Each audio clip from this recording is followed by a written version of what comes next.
We'll talk about multiple linear least squares fitting using internal references. Let's get started by opening some data.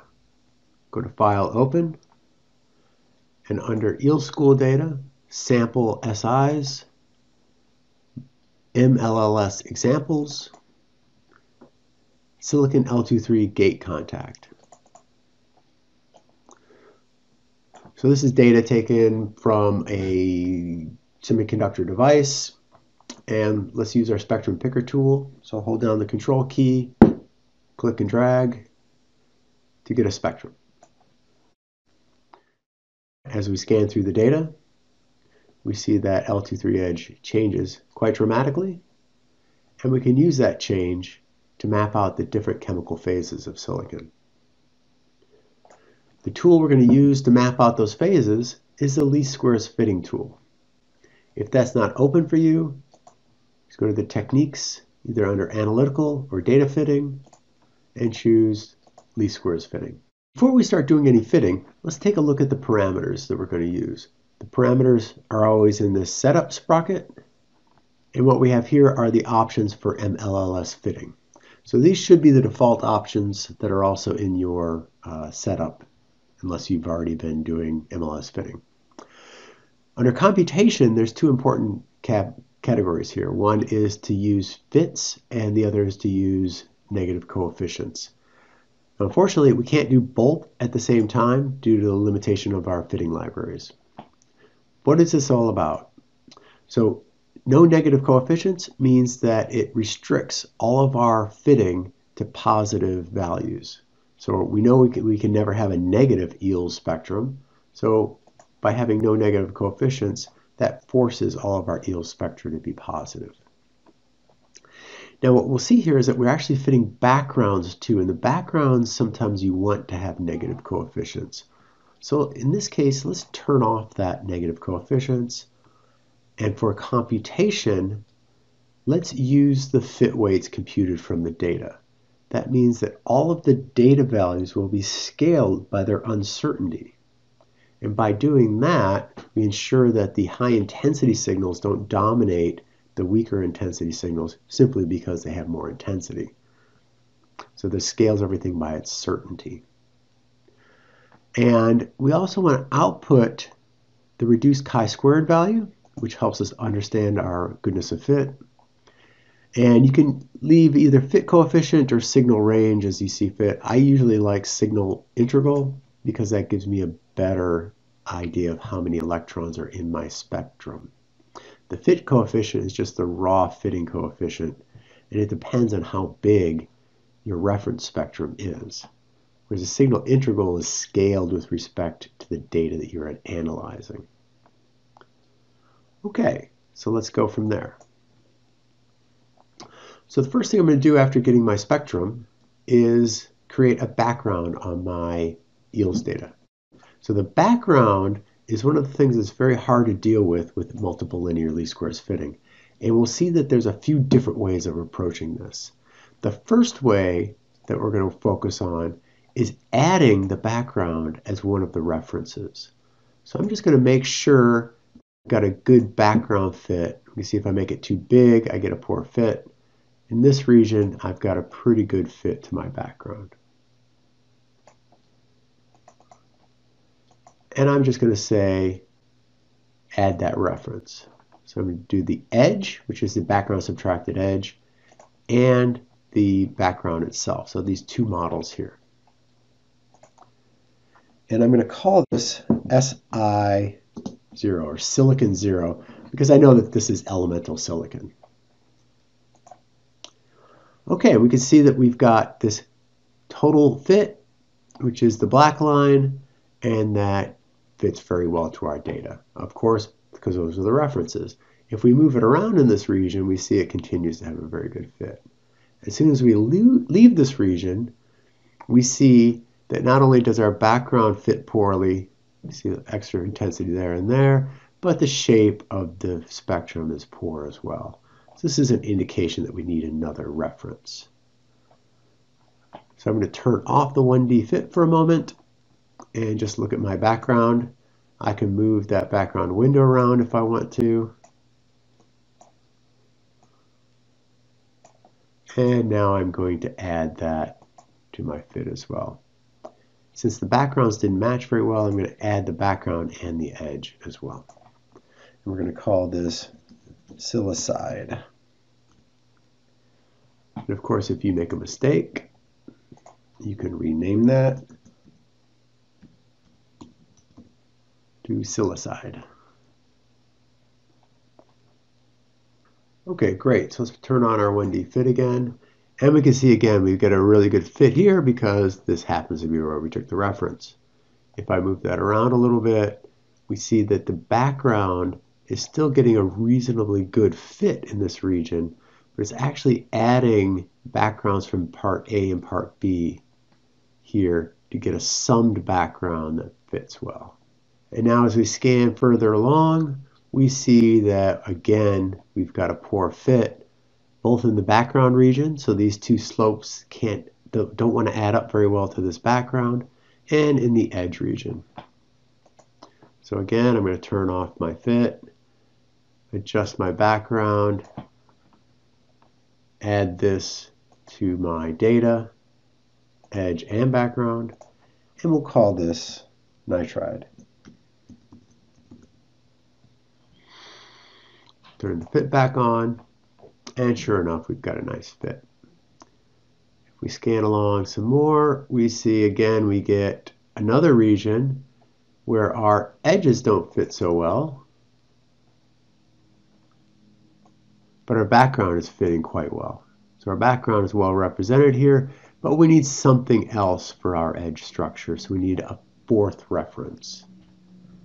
So I'm just going to turn off my fit again, check and make sure the background looks good, which it does. Maybe move it around just a little bit, and add this, and this time I'm just going to add the edge. So we'll call this oxide. Okay, so now we've got our references and we can do the fit. So I'm just going to hit the button that says map, and we'll hide the background images so that they don't tell us too much, but I really want to make sure I output the reduced chi-squared value. So this will be very helpful for us. And I'm going to display this on a new workspace. That's up to you as well. And here's our fit.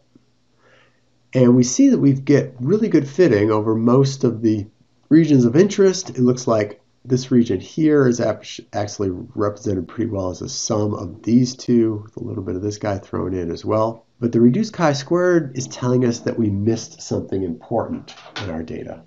And that thing that we missed appears to be another phase. So it's adding some of this in to fit that phase, but it's not doing a very good job. Let's see what that's coming from. So a great trick is you just take your chi-squared value, right click, and let's move that back to the original workspace. Now what we can see by moving our spectrum picker tool so it only hits those white areas,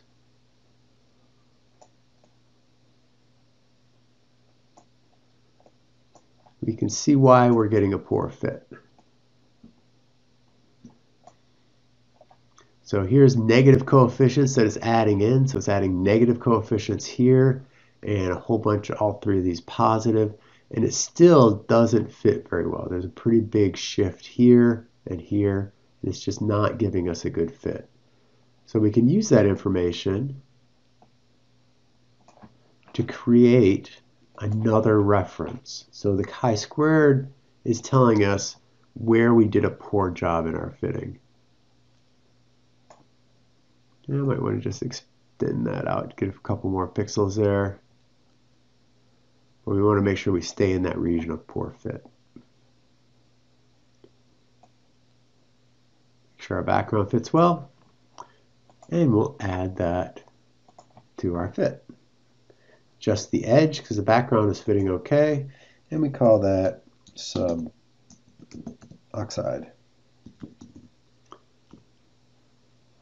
All right.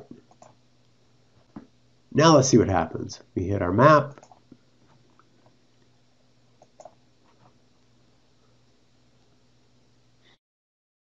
And we get very good fitting over all of our regions, and our reduced chi-squared is very uniform.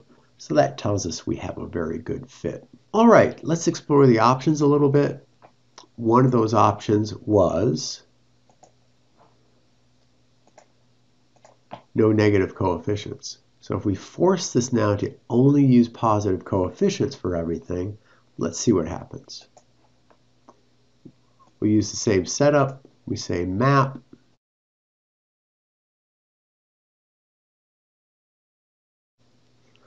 And what we see is we still get qualitatively a very similar fit. Reduced chi-square, on the other hand, isn't as uniform. And there's a couple of reasons for that. The first reason is because we're not weighting our data. Statistically, this is not a chi-squared map. This is more like an R map, where the high intensity of this region is skewing our data. So it's not really giving us a good picture. So we kind of have to ignore the fact that that's brighter, even though we have a very good fit. And the other thing is because of the non-negativity, we're not allowed to have negative backgrounds. So when we're summing together those three power laws, it doesn't fit quite as well. But qualitatively, it works very well. And this is enforcing non-negativity is often a very good choice when you're dealing with EELS data. To help visualize the data, we can use the color mix tool. We'll open our color mix palette, and we'll add our elemental maps, or our chemical maps. Nitride oxide, polysilicon, silicide, suboxide, chi-squared map we won't add in. You see that these show up in the same colors that they originally were listed. So we get a nice rendering of this. We can recolorize our maps. We could consider changing the colors if we didn't like the way that the different colors looked. Okay, let's explore a couple other options. So I'm going to go back to my data, and I'm just going to get rid of this chi-squared. So I'm holding down the Alt key when I click the X. Hold down the Alt key as I click that X. And now let's do another spectrum picker tool. So there's two other approaches in dealing with the background. If our sample is very uniform in thickness and we have just changes in phase, it's often simply enough to keep the background the way it is. So the background in this region is the same. It's different than this background, but it's the same as everywhere else, so on and so forth. So let's see how that works.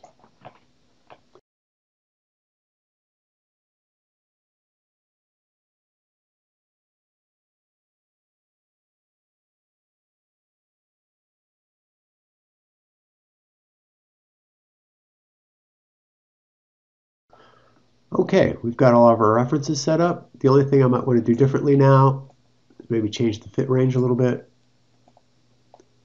So I'm just focusing on the fine structure of the analysis. Okay, and if we say map,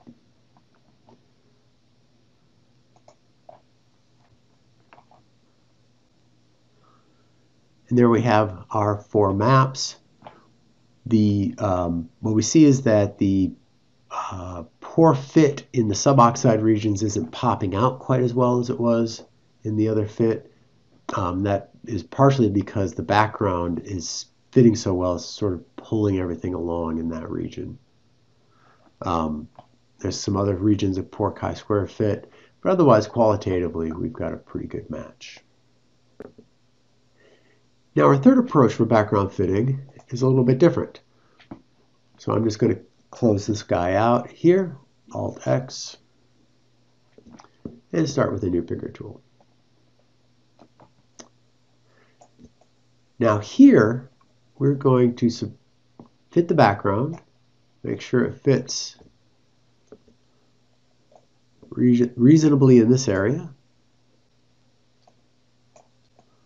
make sure it fits reasonably in this area.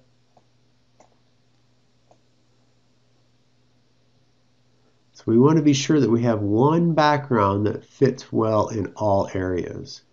So if we had started here and placed our background fitting region, we wouldn't have had a good fit over here, as you can see. So there's got to be one region that fits everything. And this can often be the problem with this method that we're going to use for background subtraction.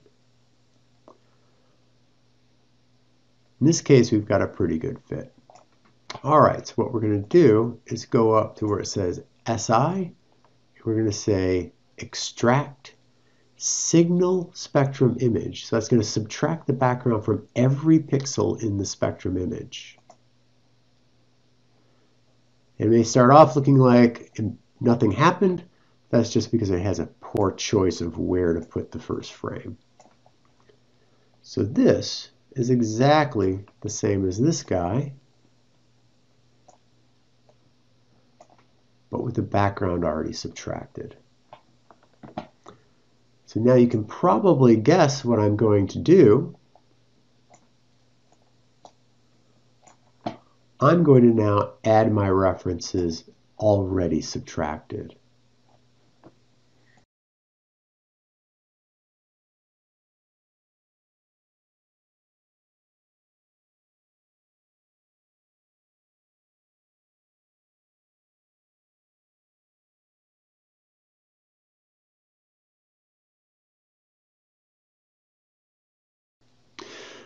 So this looks a little bit more like the first set of data that we took. So we're seeing these suboxide particles. We're getting a pretty good fit everywhere. Now again, my chi-squared value is set for non-negativity. So we can't truly compare region to region, but in this region where it should be very uniform, we're again seeing the suboxide particles. Okay, so there's one other option I just want to show you is we go back to our data and then go over to the settings, and we had non-negativity selected. So I'm going to choose use fit weights computed from data. And this should give us better statistics. However, there's one problem with this. When I hit map, it's going to tell us that it could not compute these fit weights. And that's because this data has been background subtracted. So the noise on the data is no longer linked to the intensity. So whenever you have a counting problem like collecting Eels electrons, the error should scale like the square root of the intensity. Once we background subtract, that information is lost. You can still continue using equal fit weights, and that's the same way that the non-negativity works, when it uses equal fit weights. So here you can see it's been able to add some negative values to compensate for the poor fitting in this region, and that is why our non-negativity was much cleaner and gave us a much better data set. So in this case, allowing negative signals would be a very wrong thing to do because we know none of this data should go negative. All right, so that may have been a little quick, but I hope you've seen how least squares fitting works, and you can go through and work through the examples at your leisure. Thank you, and have a great EEL school.